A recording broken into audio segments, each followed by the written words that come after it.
Pozdrav svima, sada ću odsvirati sve ovo što sam odsvirao na tonu C na tonu D. Znači dur kvintakord, mol kvintakord, povećani kvintakord, smanjeni kvintakord, dominantni septakord ili mali durski septakord i mali molski septakord ili mol septakord.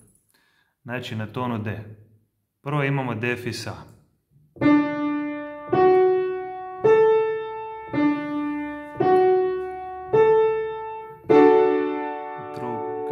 Treća, prva, druga, treća. Znači D fis A, prstomet je isti kao u C duru.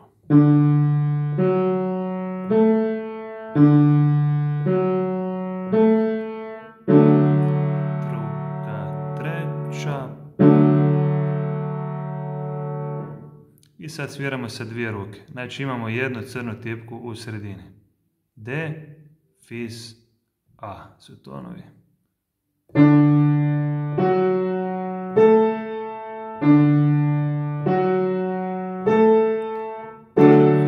druga, treća, prva, druga, treća. Sad sviramo mol kvintakord. Znači, ova tipka u sredini se mijenja. Znači nije više fis nego ton F, a ovi vanjski tonovi ostaju isti. Znači D, F, A. I odsviram uvijek prvo desnu, pa lijevu, pa zajedno. Znači.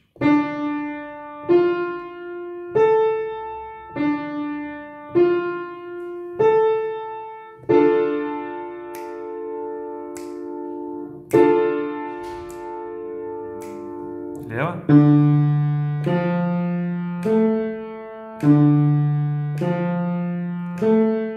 Prva, druga, treća, ako vam to ide, onda svirate zajedno sa dvije ruke. Znači D, F, A, molski kvintakord.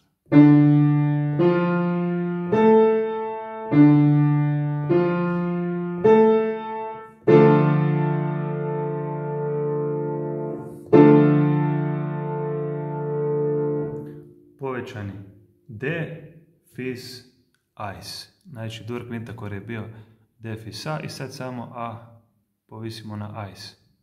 Isti prstomet cijelo vrijeme.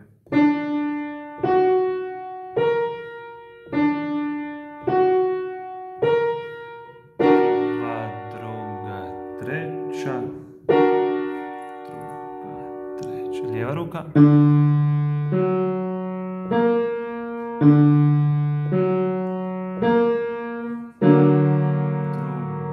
treća. Sviramo zajedno i znači opuštamo na kraju zgloba. Prva,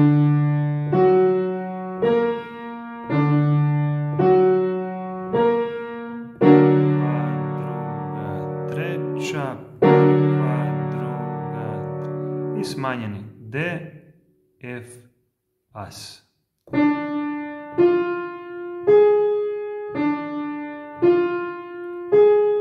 Prva, druga, treća, treća.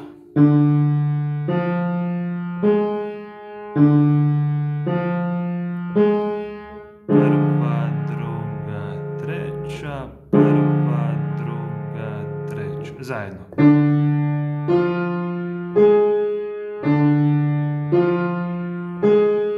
Prva, druga, treća. I sad smo prošli, znači, dur, mol, povećani, smanjeni kvintakord. Sad idemo na dominantni septakord ili D7 ili to se još zove mali durski. Mali durski. Imamo dur kvintakord i malo septimu. Zato se zove mali durski. Prstomet je 1, 2, 3, 5. Znači na onaj D dur, znači durski kvintakord dodamo samo gore malo septimu.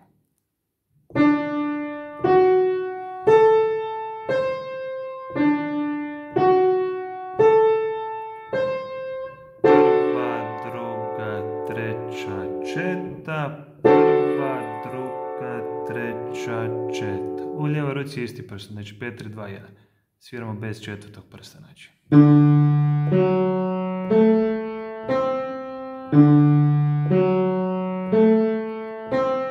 Prva, druga,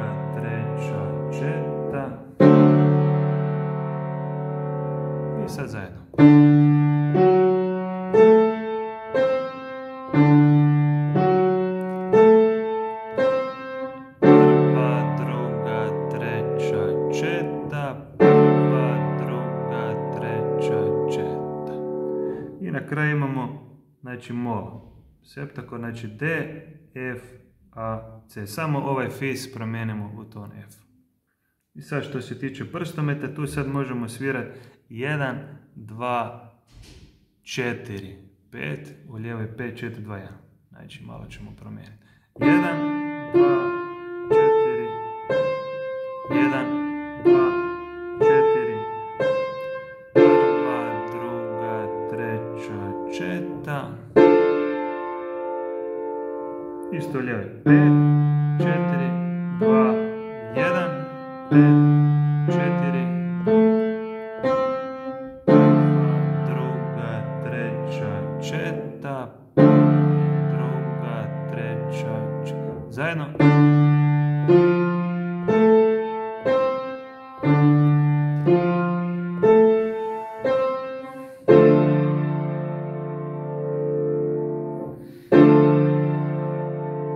Vidite koliko recimo sedmica bolje zvuči od običnog kvintakorda. Znači punije zvuči. Ovo recimo mol kvintakord, običan D mol.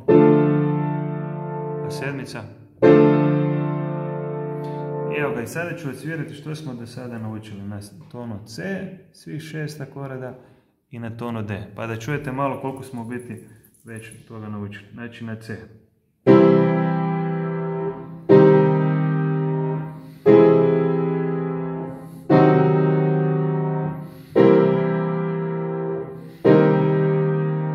I sad to isto na D.